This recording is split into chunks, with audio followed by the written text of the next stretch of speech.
D'accord tout le monde. Montez vos instruments, on va commencer dans quelques minutes.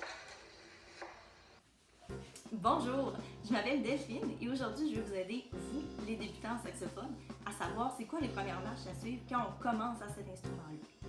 Donc aujourd'hui, ma présentation va être en 3 parties. Je vais parler premièrement de la posture à aborder, du corps ainsi qu'à l'instrument. Des parties qui font partie de l'instrument. Donc, qu'est-ce qui fait quoi, qu'est-ce qui sert à quoi. Et finalement, l'émission du son. Donc, comment faire nos premières notes. La posture à prioriser est la suivante. Tout d'abord, je vais m'assurer de décoller légèrement mon dos du dossier de chaise. Comment je vais faire? Tout simplement en m'avançant un petit peu vers le bout de ma chaise. Comme ça, j'ai naturellement une posture qui va être plus droite et j'ai moins tendance à aller m'accoter sur le dossier de chaise, qui fait en sorte que ma posture est vraiment pas adéquate.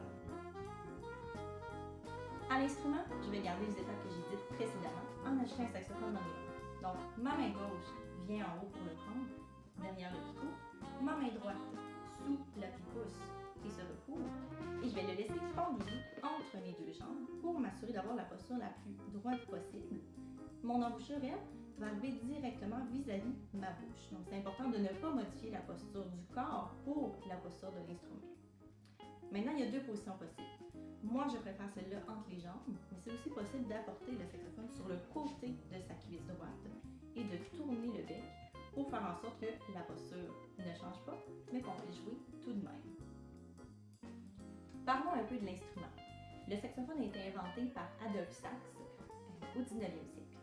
Depuis, il a subi plusieurs modifications pour ajouter des notes ou pour changer justement sa sonorité, qu'elle soit un peu plus recherchée et raffinée qu'elle l'était à l'époque. Il est composé de 3 parties principales. Donc, vous voyez ici le corps, qui est vraiment du pavillon jusqu'en haut, ou ma petite vis ici, qui contient les clés, tout le mécanisme qui va justement changer les notes. J'ai le bocal, qu'on peut enlever comme ceci, qui va faire le prolongement entre le bec et le corps que je viens de montrer. Et mon bec, que je peux également enlever, va être composé de mon anche, qui est une anche en bois de roseau qui va faire la vibration, donc créer le son. Ma ligature, qui tient mon anche sur le bec, et le bec l'embouche juste ici. Pour jouer du saxophone maintenant, je vais m'assurer d'avoir toutes les composantes du bec bien alignées. Pour ce faire, je vais m'assurer que mon anche qu'on voit juste ici est bien alignée vis-à-vis du bout de mon bec. Donc, il ne faut pas que ça dépasse, il ne faut pas que ça soit non plus trop bas. Donc, juste bien aligné, comme ceci. Et maintenant, pour faire un son, je vais m'assurer que mes dents du haut, mes palettes, sont bien accotées directement sur le bec, tandis que mes dents du bas vont être recouvertes de ma lèvre pour faire un peu comme ceci. Donc, si je le mets sur le bec, il reste une seule étape et c'est de s'assurer d'ajouter et l'air et le coup de langue.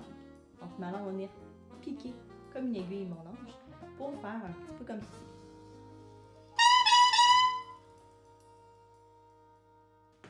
Quand votre posture est adéquate, que l'instrument est bien monté et que l'émission du son se fait d'une manière, disons, plus facile que celle l'était, tout ce qu'il vous reste à faire, c'est d'expérimenter les différentes combinaisons de doigts que vous pouvez faire sur tous les doigtés qui se trouvent sur l'instrument. Ce que je vous suggère, tout simplement apporter l'instrument à votre bouche et essayer les combinaisons en s'assurant de souffler correctement à un niveau sonore quand même raisonnable.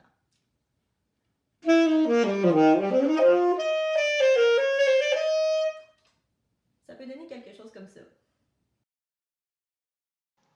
Bonne pratique!